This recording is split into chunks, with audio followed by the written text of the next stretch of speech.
Major Russian attack on western Ukraine hits an American factory during U.S.-led push for peace. Russia launched a rare drone and missile attack on western Ukraine overnight, officials said, Thursday, striking targets including an American-owned electronics plant and injecting further uncertainty into the U.S.-led efforts to end the three-year-old war. First off, three-year-old war.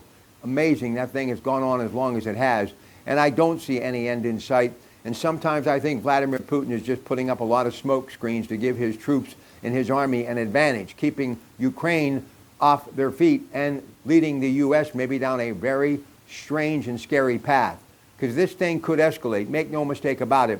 But I still have a lot of faith in the president, and I think Putin does respect him, and he knows when he speaks, he usually does exactly what he says he's going to do. And you don't want President Trump turning on Russia right now, because it would be bookends, Ukraine and U.S.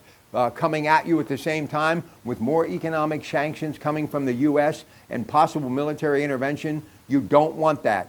As I said yesterday, and I'll say it again, the only way Putin lives to be president, literally and figuratively, another day into another year, he's got to find a way to bow out gracefully, because Ukraine is a whole lot more resilient than you think.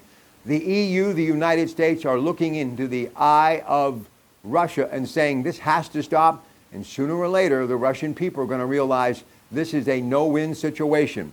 One of the biggest stories in my lifetime. We'll continue to cover it all weekend long. And I begin with you tomorrow and Sunday after CBS Radio News at 5 a.m. on KDKA 100.1 FM, AM 1020.